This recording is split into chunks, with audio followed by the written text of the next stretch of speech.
আসসালামু আলাইকুম। আউলিয়া ভার্সেস দেউলিয়া আইপিএল এর ম্যাচ আজকে, যেটা কিন্তু সর্বশেষ পয়েন্ট টেবিলের যে দুইটা টিম, সেটা হচ্ছে যে মুস্তাফিজের বদদোয়া লাগা কেকেআর আর চেন্নাই সুপার কিং। চেন্নাইয়ের কন্ডিশনও খুব একটা ভালো না এবারের, এবং কলকাতার অবস্থা তো জাত অবস্থা। আজকে কিন্তু চেন্নাইয়ের মুখোমুখি হবে কলকাতা। খেলাটা যেহেতু চিপকে হবে, চেন্নাইতে খেলা হবে। সো চেন্নাই স্টেডিয়াম যে মাঠটাতে খেলা হবে, সে মাঠের কন্ডিশন যদি একটু বলে নেই, সেটা হচ্ছে যে মাঠটা তুলনামূলকভাবে একটু স্লো। মাঠের পরিধি বড়, বাট মাঠটা একটু স্লো। যেখানে যারা সুইং বলার, যারা স্পিন বলেন আপনি, পেসার যারা সুইং বল করতে পারে, তাদের জন্য অনেক সুবিধা, এবং তারা কিন্তু বেশিরভাগ সুবিধা পেয়ে টার্ন পেয়ে থাকে ভালো। বাংলায় যদি আপনাকে আমি বোঝানোর চেষ্টা করি, তাহলে হচ্ছে মিরপুরের কিছুটা ছোট ভাই। বাট গেল যে শেষ ম্যাচটা সেখানে হয়েছে, চেন্নাইয়ের সাথে দিল্লির যে ম্যাচটা হয়েছে, সেখানে কিন্তু চেন্নাই 200+ রান কিন্তু ওই স্টেডিয়ামটাতে করেছে।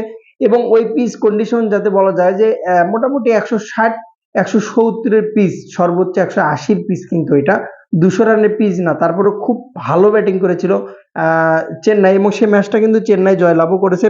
দুর্দান্ত ব্যাটিং করেছিল বলা চলে। সঞ্জু স্যামসাং এর সেঞ্চুরিটা কিন্তু দেখার মতো ছিল, এবং স্যামসাং কিন্তু এবারের আইপিএল এ যদি ভালো একটা টাচ যদি বলেন আপনি, ভালো যদি একটা কম্বিনেশন, ভালো একটা ব্যাটিং যদি বলেন আপনি, 4-4টা ছক্কা, 205 স্ট্রাইক রেট, দেখার মতো একটা ইনিংস কিন্তু খেলেছিল। অবশ্যই এই ইনিংসটার পরে চেন্নাইয়ের কিন্তু জয় পাওয়াটা খুব ইম্পর্টেন্ট ছিল।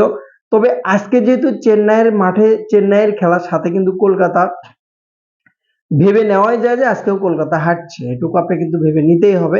কারণ গ্রিন থেকে শুরু করে, সুনীল নারিন থেকে শুরু করে, টোটালি যতটুকু আছে আপনি যদি দেখেন, আপনি একদম যে ভালো পারফরমেন্স কেউ করছে, Rahani top order, middle order, bowling side যদি বলেন আপনি, যেহেতু পাতিরানা কামব্যাক করছে, তো সেখানে অবশ্যই কিন্তু কলকাতার জন্য কিছুটা প্লাস পয়েন্ট থাকবে। বাট ওই মাঠটাতে কিন্তু চেন্নাইয়ের খুব খুব ফেভারিট মাঠ, এবং চেন্নাই বরাবরই কিন্তু ওই মাঠটাতে ভালো করে আসে। সো আজকে যে চেন্নাইয়ের যে একাদশটা হতে পারে, সঞ্জু স্যামসং, ঋতুরাজ গায়কোয়াড়, যদিও গায়কোয়াড় কিন্তু খুব একটা ভালো করতে পারছে না, কারণ গেল ম্যাচটাতে খুব একটা ভালো করেনি। 18টা বল খেয়ে ফেলাইছিল, 15 রান করেছে।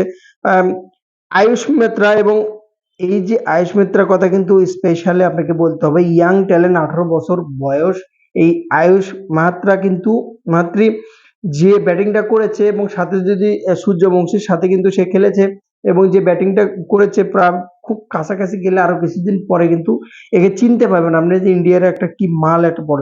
সরফরাজ খান, ডেভিড বেরভিসের কথা স্পেশালি বলতে হবে, তবে সরফরাজ খানের কথা আপনাকে বলতে হবে।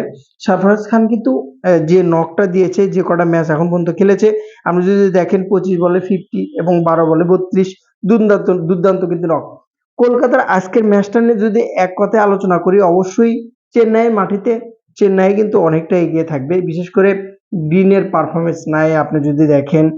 পরবর্তীতে যদি এবং আদার্স যতগুলো টিম আছে, এখন পর্যন্ত যতগুলো টিমের খেলা চলছে, তার ভিতর থেকে আপনি যদি বিবেচনা করেন, এখন পর্যন্ত কলকাতার পারফরমেন্স এতটাই বাজে, বলার অপেক্ষা রাখে না যে কলকাতার মানে কি পরিমাণ বাজে পারফরমেন্স দিচ্ছে।